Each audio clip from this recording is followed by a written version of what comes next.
Cold winds blew across the nearly empty diner as Daniel sat at a corner booth, nursing a cheap cup of coffee. His worn-out jacket barely kept him warm, but it was all he had. Life had not been kind to him. A single father working 2 jobs, Daniel struggled every day to make ends meet for his 8-year-old daughter, Lily. Bills piled up faster than he could pay them, and every meal was carefully planned to ensure Lily never went to bed hungry. That evening, he had barely managed to scrape together enough change to buy himself a small meal when he noticed an elderly man shivering near the entrance. The man's clothes were tattered, his shoes barely held together with duct tape. He hesitated before stepping inside, looking around nervously as if expecting to be turned away. Daniel could see the desperation in his eyes. He knew that feeling all too well, the humiliation of needing help but having no one to turn to. Without thinking twice, he waved the old man over and asked the waitress to bring him a warm meal. "You don't have to do this, son," the old man said, his voice shaking with gratitude. Daniel simply smiled. "Everyone deserves a warm meal, sir. It's not much, but please enjoy." The waitress, who had seen Daniel struggle to pay for his own meal, hesitated for a moment before nodding and placing the order. As the old man ate, Daniel listened to his story. He had once been a hard-working man with a family, but a series of unfortunate events had left him on the streets. He had lost his job, his home, and eventually, his family. "I used to have everything," the man murmured. And then, one day, it was all gone. Daniel felt a lump in his throat. He was dangerously close to that same reality, but he refused to let it happen. Little did he know, this small act of kindness would set off a chain of events that would change his life forever. Daniel's life had always been a struggle, but things had become especially difficult in the past year. His wife, Emily, had passed away suddenly, leaving him to raise Lily on his own. Her death had shattered him, but he had no time to grieve properly. He had a daughter to care for and bills that wouldn't wait.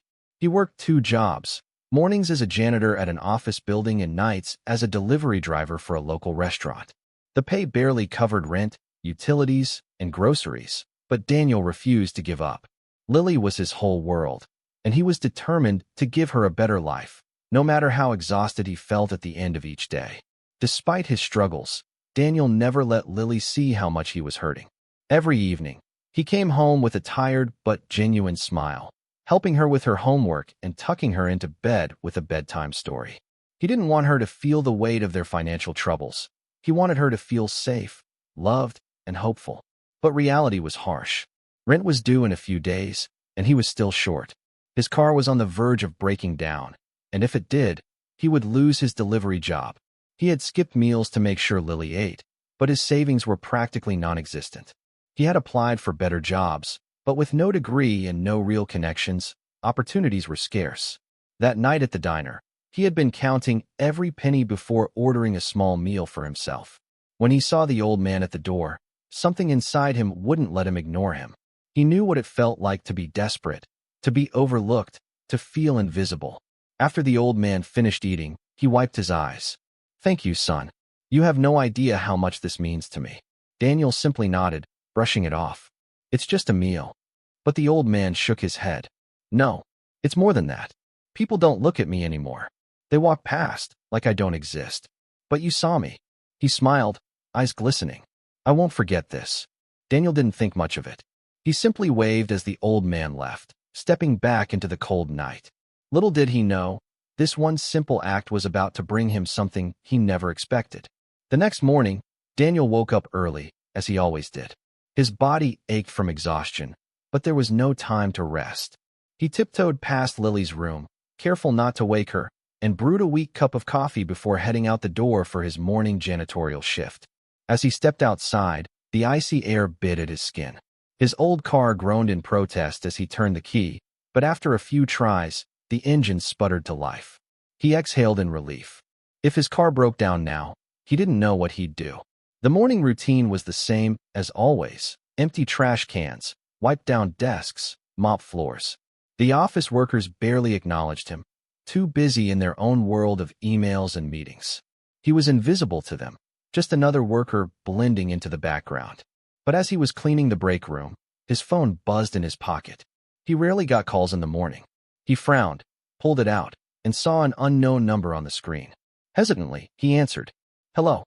Is this Daniel Carter?" An unfamiliar voice asked. "Yes," he said cautiously. There was a brief pause before the voice continued. "Mr. Carter, I'm calling on behalf of Mr. William Anderson. He would like to meet with you today." Daniel's brows furrowed. "I'm sorry. Who?" "William Anderson. He's a well-known businessman and philanthropist. He insists it's urgent and important." Daniel's mind raced. Why would someone like that want to meet him? Was this some kind of scam? I have work," he said hesitantly, unsure of what to do. "We understand," the voice said smoothly. "But Mr. Anderson assures you that it will be worth your time. He's sending a car to pick you up. It will be waiting outside your workplace at noon." Daniel hesitated, gripping the phone tightly. This didn't make any sense. But something in his gut told him he should go. "All right," he finally said. "Excellent. We'll see you soon." The call ended, leaving Daniel standing there, confused. Who was William Anderson? And why did he want to meet a struggling janitor like him? At exactly noon, a sleek black car pulled up in front of the building. Daniel wiped his hands on his uniform, feeling self-conscious as he stepped outside. The driver, a sharply dressed man, opened the door for him. "This way, Mr. Carter," he said politely. Daniel hesitated for a moment before climbing inside. The interior was luxurious, soft leather seats, a faint scent of expensive cologne. He had never been in a car like this before. The ride was silent, except for the sound of the engine purring smoothly. Daniel stared out the window, his mind filled with questions. After about 20 minutes, they pulled up to a towering glass building in the heart of the city. The driver escorted him inside, where a receptionist greeted him warmly. "Mr. Carter, right this way," she said, leading him to a spacious office. Inside, an older man sat behind a large mahogany desk. He had silver hair, sharp blue eyes, and an air of quiet authority. Daniel swallowed nervously. "Mr. Anderson?" The man smiled. "Yes. Thank you for coming, Mr. Carter. Please, have a seat."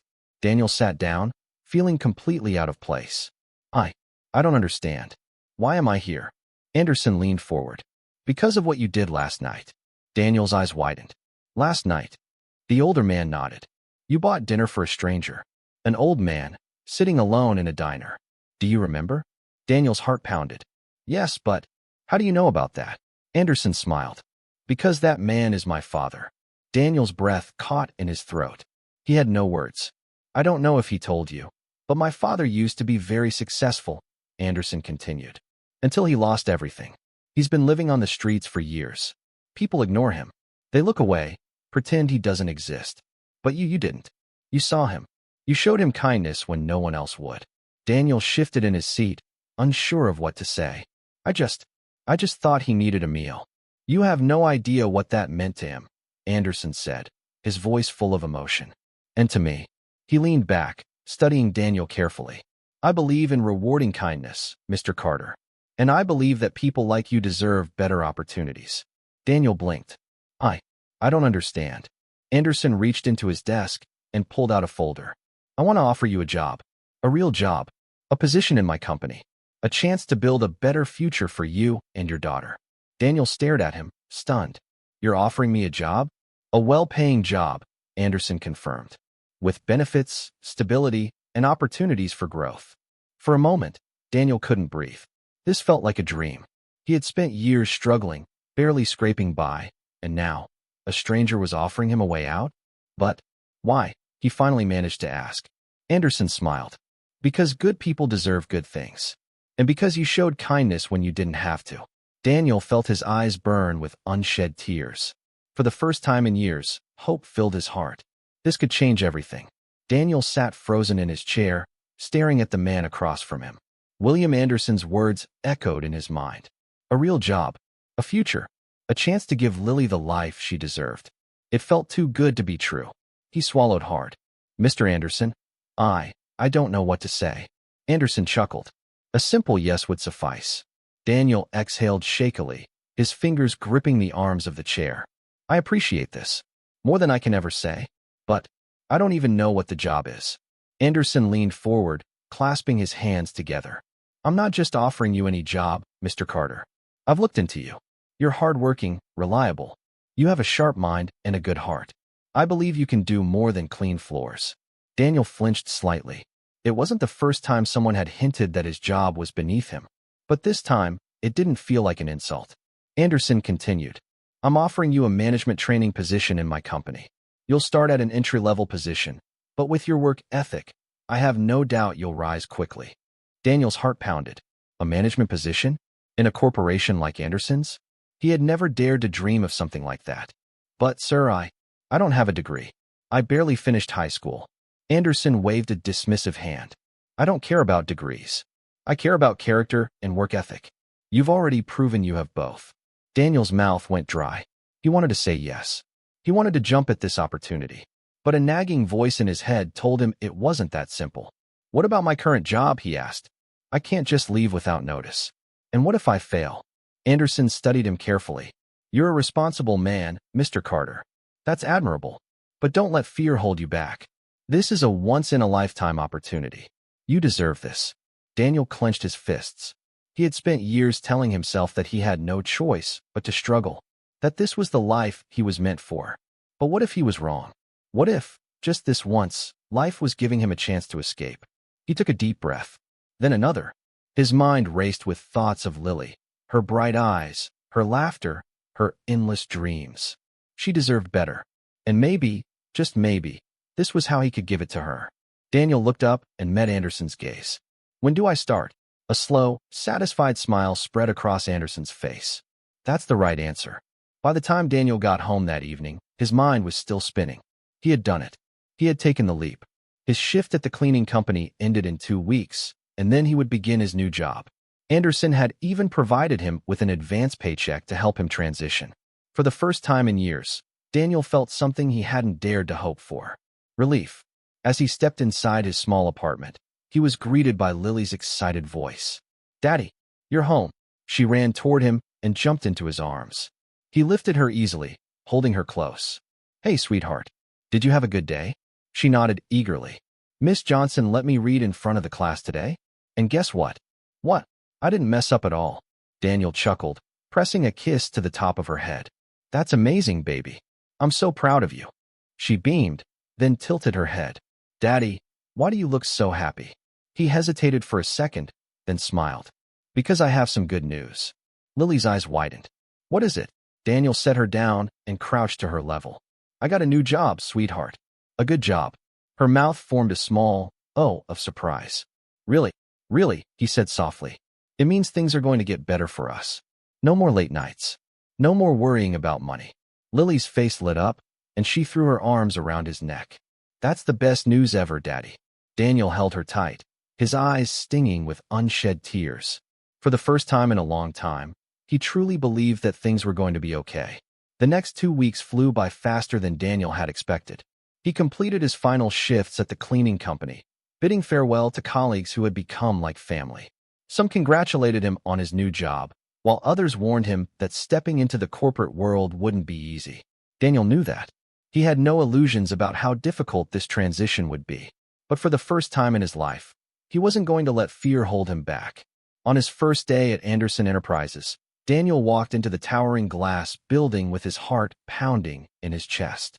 He wore the best dress shirt he owned, an old one he had ironed the night before, along with a borrowed tie from a neighbor. As he stepped into the sleek, modern lobby, he felt completely out of place. The people around him were polished and confident, dressed in expensive suits, and speaking in crisp, businesslike tones. He swallowed hard. Could he really fit in here? Daniel Carter? He turned to see a young woman with dark, neatly tied-back hair approaching him. She held a clipboard and smiled warmly. Yes, that's me, he said, trying to keep his voice steady. I'm Olivia, Mr. Anderson's assistant. He asked me to personally guide you through your first day. Daniel exhaled in relief. Thank you, I appreciate that. She led him through the office, showing him his desk, the break room, and the different departments. Everything was so high-tech, so different from the janitorial closets and supply rooms he was used to. By midday, Daniel had been introduced to several team members, all of whom were friendly but clearly skeptical of him. He could see it in their eyes, the curiosity, the silent judgment. He knew what they were thinking. He doesn't belong here. And maybe they were right. But he was determined to prove them wrong. The first few weeks were grueling. Daniel had no prior experience in corporate work, and the learning curve was steep. He stayed up late studying company reports, watching online tutorials, and reading books about management and leadership. Every day felt like a test. There were moments when he wanted to quit, when he felt like he was drowning in a world he didn't understand. But then he would think of Lily, her laughter, her dreams, her belief in him, and he would push forward. One night, after Lily had gone to bed, Daniel sat at the kitchen table with his head in his hands. He had spent hours going over financial spreadsheets, trying to understand a report he had to present the next day. His eyes burned from exhaustion. A soft knock on the door interrupted his thoughts. He opened it to find his neighbor, Mrs. Patel, standing there with a small plate of warm food. "I noticed your lights were still on," she said kindly. "Thought you could use a break." Daniel smiled gratefully. "You have no idea how much I appreciate this." She sat across from him, watching as he took a bite. "How's the new job going?" He sighed. "It's a lot. I feel like I'm constantly one step behind." Mrs. Patel smiled knowingly. "That's how everyone feels at the beginning. But the fact that you're working so hard, that means you're already ahead of half the people in that office." Daniel chuckled. "I don't know about that." She patted his hand. "You've been through tougher things, Daniel. You'll figure this out too." He let her words sink in. Maybe she was right. Maybe he just needed to keep going, one step at a time. Over the next few months, Daniel's efforts started paying off. He became more confident in meetings. He learned how to communicate effectively, how to analyze reports, and how to solve problems efficiently. Slowly, the skeptical glances from his colleagues turned into looks of respect. One day, Olivia stopped by his desk and smiled. "You know, people weren't sure about you at first." Daniel raised an eyebrow. "And now?" She shrugged playfully.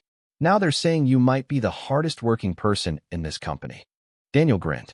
"That's the best compliment I could ask for." That evening, as he walked home, he realized something. For the first time in his life, he wasn't just surviving.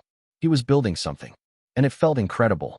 Months passed, and Daniel continued to rise through the ranks at Anderson Enterprises. His determination, work ethic, and ability to adapt had caught the attention of not just his colleagues, but also Mr. Anderson himself. One Friday afternoon, Daniel was called into Mr. Anderson's office. He took a deep breath before stepping inside, still not quite used to being in such an important space. The office had floor-to-ceiling windows overlooking the city, and Mr. Anderson sat at his sleek wooden desk, reviewing some papers. "Daniel, have a seat," he said, looking up with a small smile. Daniel sat down, his hands resting on his knees. "I've been keeping an eye on your progress," Mr. Anderson said, folding his hands. "And I must say, you've exceeded every expectation. Your ability to learn, to work hard, and to lead is impressive." Daniel felt a swell of pride, but he remained quiet, waiting for what was to come next. Mr. Anderson leaned forward. "I'd like to offer you a promotion. You'll be working directly under my senior management team, handling projects that require leadership and decision-making." For a moment, Daniel could hardly believe what he was hearing. Just months ago, he had been scrubbing floors in this very building. And now, a leadership role. I don't know what to say," Daniel finally managed. Mr. Anderson chuckled. "Say yes." Daniel let out a breath and smiled. "Yes, absolutely yes." As he left the office, he felt lighter than he had in years. That evening, Daniel picked Lily up from school, as he always did. But today felt different. The sun seemed brighter, the city less daunting. As they walked home, Lily skipped beside him. "Daddy, guess what?" "What?" he asked, glancing down at her. "My teacher asked us what we want to be when we grow up, and I said I want to help people, just like you." Daniel stopped walking for a moment, looking at his daughter with amazement. "You think I help people?" Lily nodded eagerly. "Yeah, you always say being kind is important, and you always try your best. That's helping, right?" Daniel felt a lump form in his throat. "Yes, sweetheart, that's helping." That weekend, Daniel decided to visit the small diner where everything had started. He hadn't been there since the night he had bought the stranger a meal. As he walked in, the familiar smell of coffee and freshly cooked food greeted him. The waitress from that night, Lisa, was still there, wiping down a table. She looked up, and recognition flashed across her face. "Well, if it isn't my favorite customer," she said with a grin. "Haven't seen you in a while." Daniel smiled. "Been busy, but I had to come back." She set down the cloth and leaned against the counter. "So, how's life treating you?" Daniel exhaled and looked around the little diner, remembering the man who had changed his life with one phone call. It's better than I ever imagined, he admitted. Lisa's eyes twinkled. Funny how life works, huh? Daniel nodded, thinking back to that night. How he had almost walked past the diner. How he had almost decided not to pay for that meal. One small act of kindness. That's all it had taken to change everything. He looked at Lisa and smiled. Yeah, he said. Funny how life works. Daniel had spent years believing that life was only about struggle, about surviving from one day to the next. But through one simple act, helping a stranger without expecting anything in return, he had been given an opportunity that changed his entire world. He had learned that kindness had a way of coming back, sometimes in ways one could never predict. Most importantly, he had learned that he was capable of more than he ever thought possible. So what about you? Have you ever considered that one small act of kindness could change someone's life, including your own? The world is full of struggles, but it's also full of people like Daniel. People who are just one opportunity away from something better. Maybe you can be that opportunity for someone. Or maybe your own life is waiting for that one moment, that one decision, that one step towards something greater. Either way, remember this. Sometimes, the smallest gestures lead to the biggest changes. And sometimes, life surprises you in ways you never see coming.